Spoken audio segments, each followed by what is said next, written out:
ঢাকা বিশ্ববিদ্যালয় কেন্দ্রীয় ছাত্র সংসদ ডাকসুর পক্ষ থেকে আজকে আমরা শহীদ আবরার ভাইয়ের কবর জিয়ারত করার জন্য এসেছি এবং শহীদ আবরার ভাইয়ের গর্বিত পরিবারের সাথে সাক্ষাৎ করতে এসেছি এবং তাদের থেকে দোয়া নেওয়ার জন্য এসেছি। শহীদ আবরার বাংলাদেশের জাতীয় ঐক্যের প্রতীক। শহীদ আবরার আমাদের প্রেরণার বাতিঘর। আধিপত্যবাদের বিরুদ্ধে, আগ্রাসনের বিরুদ্ধে কথা বলার কারণে খুনি হাসিনা এবং তার দোসররা নিষিদ্ধ ঘোষিত ছাত্রলীগ শহীদ আবরার ভাইকে নির্মমভাবে সারা রাত নির্যাতন করে আমাদের ভাইকে শহীদ করেছিল। শহীদ আবরার ভাই আমাদেরকে যে রাস্তা দেখিয়েছে সেই রাস্তার উপর ভিত্তি করে জুলাইয়ে বিপ্লব হয়েছে। জুলাইয়ের যত শহীদ আছে, শহীদ আবু সাইদ, শহীদ ওয়াসিম, শহীদ শান্ত, শহীদ আলী রায়হান, শহীদ আব্দুল আল তাহির থেকে শুরু করে 2000 যে শহীদ হয়েছে, প্রত্যেকেই শহীদ আবরার যে চেতনা, যে আকাঙ্ক্ষা লালন করতো, প্রত্যেকে একই আকাঙ্ক্ষা লালন করতো এবং 40,000 যে গাজী হয়েছে প্রত্যেকের একই আকাঙ্ক্ষা।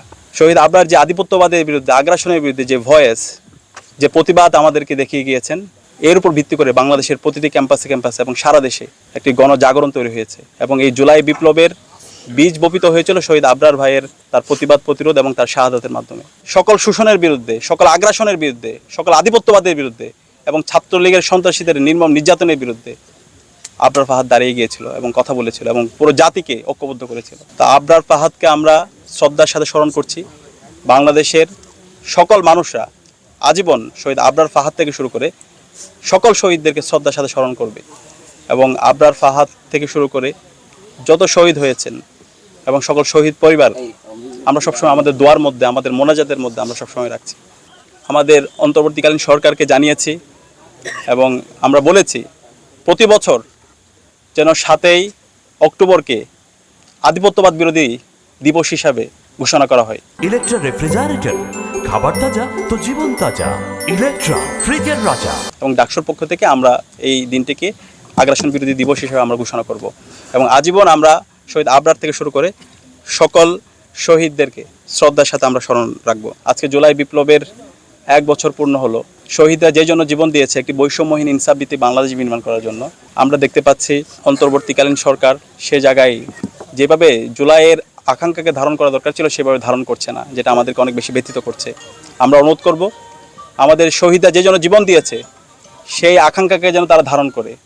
এর যদি ব্যত্যয় হয় তাহলে বাংলাদেশে খুনি হাসিনা এবং ফেসিবাদের যে পরিণতি হয়েছিল তার সাথে খারাপ পরিণতি তাদের হবে। এবং আমি ছাত্র সমাজকে অনুরোধ করব বাংলাদেশের প্রতিটি ক্যাম্পাসে ক্যাম্পাসে শিক্ষার পরিবেশ নিশ্চিত করার জন্য আমরা যেন সবাই ঐক্যবদ্ধ থাকি। খুনি হাসিনা এবং তার দোসররা, ছাত্রলীগের সন্ত্রাসীরা যেভাবে শিক্ষার পরিবেশ নষ্ট করেছিল, প্রতি ক্যাম্পাসে ক্যাম্পাসে তারা যে গণরম গ্যাস্ট্রুম কালচার তৈরি করার মাধ্যমে শিক্ষার্থীদের উপর নিপীড়ন করেছিল, সেই কালচার যেন আর কোনোভাবেই না ফিরতে পারে সেই জন্য আমাদের ঐক্যবদ্ধ থাকতে হবে। অন্যায়ের বিরুদ্ধে শহীদ আবরার, শহীদ আবু সাইদ, শহীদ ওয়াসিম, শহীদ শান্ত, শহীদ আব্দুল তাহিরা যেভাবে প্রতিবাদ করেছিল আমরা যেন ওইভাবে আমাদের প্রতিবাদ প্রতিরোধ জারি রাখি এবং আমরা যেন ঐক্যবদ্ধভাবে আমরা আমাদের লড়াই সংগ্রাম জারি রাখি।